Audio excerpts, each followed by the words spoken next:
একটি উচ্চপদস্থ একটি ইনকোয়ারি কমিটি ইতিমধ্যেই আমরা গঠন করেছি এবং এটি স্বাস্থ্য ও পরিবার কল্যাণ মন্ত্রণালয়ের যুগ্ম সচিব হাসপাতাল পর্যায়ে এবং স্বাস্থ্য অধিদপ্তরের হাসপাতাল উইং এর উপপরিচালক পদমর্যাদায় একজন এবং আরো একজন স্বাস্থ্য অধিদপ্তরের একজন কর্মকর্তার সমন্বয়ে 3 সদস্য বিশিষ্ট এই উচ্চ ক্ষমতা সম্পন্ন কমিটি প্রয়োজনে এখানে যে কথাগুলো আসছে যে হাসপাতালের যে রুমটিতে আমরা এই শিশুদেরকে চিকিৎসারত অবস্থা হারিয়েছি তাদের এই চিকিৎসা ব্যবস্থায় কোনো ত্রুটি ছিল কিনা এবং যে রুমটিতে ওনারা অবস্থান করছিলেন সেই রুমটিতে যে সেবা দেওয়া হচ্ছিল সেই সেবার যে পরিবেশ সেই পরিবেশের মধ্যে যে প্রশ্নটি এসেছে যে ওখানকার এসি জটিলতা অথবা যদি কারিগরি অন্য কোনো ত্রুটি থাকে সেই ত্রুটিগুলোকে সঠিকভাবে নির্ণয় করে এই 6টি শিশুকে যে আমরা হারালাম এবং এই বিষয়ে সঠিক তদন্তের মাধ্যমে তাদের মৃত্যুর কারণ উদ্ঘাটন করা এবং তাদের ব্যবস্থাপনায় যদি কোনো ঘাটতি থাকে সেই লক্ষ্যে এই 3 সদস্য বিশিষ্ট উচ্চ ক্ষমতা সম্পন্ন কমিটি প্রয়োজনে টেকনিক্যাল এক্সপার্ট যদি সেটি কারিগরি ত্রুটির বিষয়ের জন্য যদি কোনো আমাদের নিমিউ অথবা অন্যান্য জায়গা থেকে যদি কোনো টেকনিক্যাল কমিটি দেয় তারা সেখানে কোঅপ করে নিতে পারবে এবং আমরা আগামী 48 থেকে 72 ঘন্টার মধ্যে আমরা আগামী 3 দিনের মধ্যে সর্বোচ্চ এই তদন্ত কমিটির রিপোর্টের পরিপ্রেক্ষিতে সরকার কঠোর ব্যবস্থা নেবে এবং এই ব্যাপারে যদি কারো কোনো গাফিলতি এবং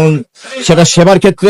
অথবা নিচু করেন যে ওয়ার্ড যে ব্যবস্থাপনা ছিল সেই ব্যবস্থাপনার সাথে সংশ্লিষ্ট যদি দায়িত্বে অবহেলা হয় এবং এর যদি অবকাঠামোগত কোনো কারিগরি ত্রুটি ধরা পড়ে সেটির জন্য স্তর বেঁধে যথাযথ কঠোর ব্যবস্থা নেওয়া হবে এই ব্যাপারে স্বাস্থ্য মন্ত্রণালয় এবং স্বাস্থ্য অধিদপ্তর আমি শেষ করি আমরা এই ব্যাপারে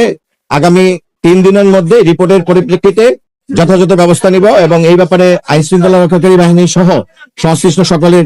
বিষয়ে ইতিমধ্যে নির্দেশনা প্রদান করা হয়েছে এবং মাননীয় মন্ত্রীর নির্দেশক্রমে আমরা এই কমিটি গঠন করছি এবং কমিটি একটু পরেই কাজ শুরু করবেন এবং ইতিমধ্যে আমরা সরজমিনে সবকিছু দেখে এসেছি যদি এখন আপনাদের এই বিষয়ে কোনো প্রশ্ন থাকে আপনারা প্রশ্ন উত্থাপন করতে পারেন। মাননীয় ডিজি আপনার কাছে একটি স্পেসিফিক প্রশ্ন করতে চাই একটি রুমের মধ্যে আপনি বলছেন সাফোকেশন হলো সাফোকেশন হওয়ার কতক্ষণ পর একটা বাচ্চা মারা যায় অর্থাৎ এই সময়টিতে হাসপাতালের কোনো ডাক্তার নার্স তারা কি ওই রুমটিতে উপস্থিত ছিল না এটা তো স্পষ্টভাবে আমরা বুঝতে পারছি যে দায়িত্বের অবহেলা আমরা রুমটি পরিদর্শন করে যেটা দেখেছি ওখানে কর্তব্যরত সেবিকা ছিলেন একটি সেবিকাদের টিম ছিলেন এবং আমরা জানতে পেরেছি যে ওই রুমে যখন কোনো বাচ্চা অসুস্থ হয় ওনারা হাসপাতালের যে প্রচলিত যে সিস্টেমটি আমরা দেখেছি যে ওনারা এই বাচ্চাদেরকে 5 তলায় এনআইসিইউতে চিকিৎসার জন্য পাঠান এই জায়গাটাতে আমাদের কাছে মনে হচ্ছে যে একটি দুর্বলতা আছে এবং এটি কর্তৃপক্ষ এটি আমাদেরকে জানিয়েছে কিন্তু আমরা আমাদের যে সেবার দিক থেকে এটি যে কোনো ত্রুটি আছে কিনা এটি আমরা অবশ্যই খতিয়ে দেখব এবং এই বিষয়টি আমাদের নজরে এসে আচ্ছা আমি ক্লিয়ার হই তারপরে রাতে 12টা অভিযোগ হচ্ছে রাত 12টার পর শিশুরা অসুস্থ হওয়া শুরু করে তাদের ভমিটিং টেন্ডেন্সি শুরু হয় এরপরে হাসপাতাল কর্তৃপক্ষ কি ব্যবস্থা নিয়েছে রাত 12টা থেকে সকাল 6টা আমরা সেই বিষয়টি স্পেসিফিক ভাবে জানি আমরা আপনি যে সময়টির কথা বলছেন যে ভোরবেলার যে সময়টি এই সময়টির ভিতরে ওখানে যে সেবাপ্রাপ্ত শিশুরা ছিল আর উপরে যে সেবাপ্রাপ্ত এনআইসিইউতে শিশুরা ছিল এর ভিতরে কোনো গাফিলতি হয়েছে কিনা এটি আমরা কঠোরভাবে আমরা এটি অ্যাড্রেস আমরা যে জিনিসটা আমি একটু বলি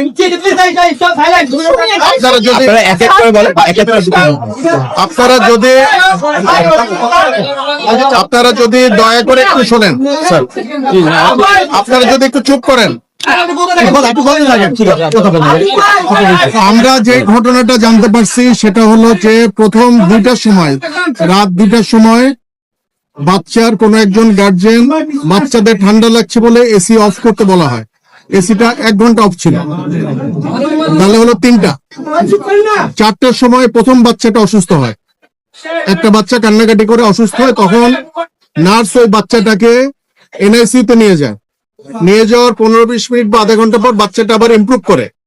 করার পর তাকে আবার এই ভিকটিম এরিয়াতে নিয়ে আসে এখানে আনার পর তখন হয়তো ধরেন 4:30 বা 4:45 এরকম বাজে 6টার সময় নার্স খেয়াল করেন একজন বাচ্চা মারা গেছে, তাকে সাথে সাথে এনআইসিউতে নেয়। সাবসিকুয়েন্টলি বাচ্চাগুলো খারাপ হতে থাকে,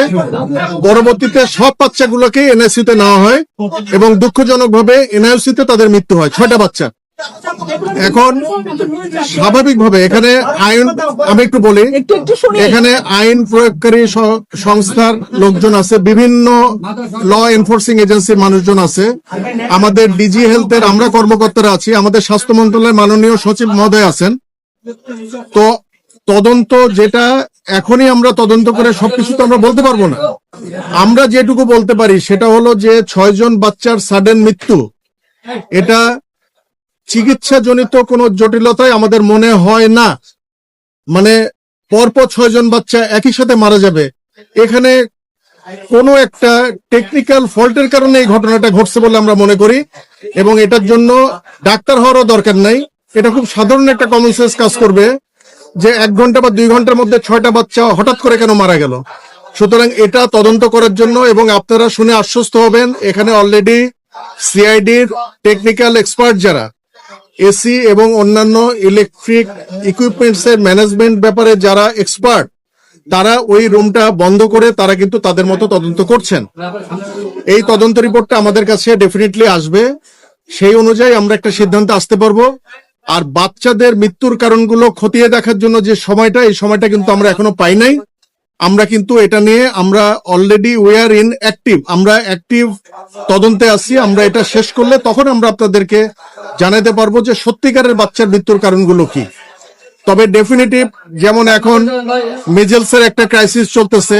বা ডায়রিয়ার একটা ক্রাইসিস, বা অন্য কোনো যেগুলো প্যান্ডেমিক বা এন্ডেমিক ডিজিজ, সেই ডিজিজে 8 দিনের মধ্যে একটা হসপিটালে 6টা বাচ্চা সারা দেশের মধ্যে হঠাৎ করে মারা যাবে, জিনিসটা এরকম না। এটা হয়তো কোনো টেকনিক্যাল ত্রুটি বা ফল্টের কারণে হচ্ছে। এটা আমাদের দয়া করে একটু সময় দেবেন, আমরা একটু খতিয়ে দেখব। আপনারা শিশুগুলোকে পোস্টমর্টম করবেন কিনা, আমরা কি বলেছে? আচ্ছা, পোস্টমর্টমের ব্যাপারে আইনগত কতগুলো বিষয় আছে। আইনগত সেটা হলো যে পুলিশ বা অ্যাডমিনিস্ট্রেটিভ যে অথরিটি, তারা কিন্তু রোগীর স্বজনদেরকে প্রস্তাব দেবে যে আপনারা পোস্টমর্টম করেন। পোস্টমর্টম করলে আইনের তদারকিটা এবং আইনের লাস্ট এন্ড বিচারিক কার্যক্রম এটা সুষ্ঠুভাবে হবে। কিন্তু অনেকেই, যে বাচ্চাগুলো যারা মারা গেছে, অনেকেই বাচ্চার গার্জেনরা আমাদেরকে বলছে যে ওনারা এই ছোট বাচ্চার পোস্টমর্টম করাতে ইচ্ছুক না। ওনারা যদি ইচ্ছুক না হন, আমাকে কথাটা দয়া করে শেষ করতে দেবেন, ওনারা যদি ইচ্ছুক না হন তাহলেও আইনগত বাধ্যবাধকতা কিছু আছে, সেটা প্রসিডিওর মেনটেন করে ওনাদেরকে নিয়ে যেতে হবে। 3 নম্বর হলো এটার জন্য আইন বাধাগ্রস্ত হবে কিনা। আমরা আমাদের ডিসি রমনার সাথে কথা বলছি যে পোস্টমর্টেম হলে ভালো, পোস্টমর্টেম যদি নাও হয় তাহলে এই তদন্ত কার্যক্রম যেভাবে চলা সেভাবে চলবে, এবং এটা আইন আদালতের সর্বোচ্চ পর্যায় পর্যন্ত যাবে। শুধু পোস্টমর্টেমের যে ঘাটতিটুকু, সেই ঘাটতিটুকু কিন্তু থেকে যাবে। আপনি কি মনে করেন যে পোস্টমর্টম ছাড়া কি মূল ঘটনা কেন হয়েছে সেটা আইডেন্টিফাই করা যাবে?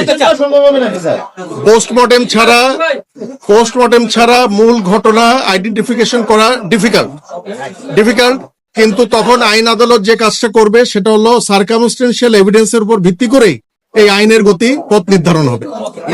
তবে আমার যদি আপনারা মতামত জানতে চান, তাহলে এই আনইউজুয়াল অস্বাভাবিক মৃত্যুর জন্য আইনগত যে কথা সেটা হলো পোস্টমর্টেম করা উচিত। জি স্যার। কিন্তু এই ছোট বাচ্চা, একেবারেই ছোট, একজন একটা বাচ্চা নিয়ে এসে আমাকে দেখেছেন, এইটুকু একটা বাচ্চা, আমাকে উনি প্রশ্ন করছেন যে এই বাচ্চার উপর কাটাছেঁড়া কোথায় করবেন আপনারা। আমি ওনাকে উত্তর দিতে পারি নাই। তো এটা আমার মনে হয় যে গার্জেনদের উপর ছেড়ে দেওয়া উচিত। আইনের মতো চলবে ইনশাল্লাহ। আমরা এটাতে সম্পূর্ণ ইনভলভ আছি, আমরা এটাতে নজরদারি করব।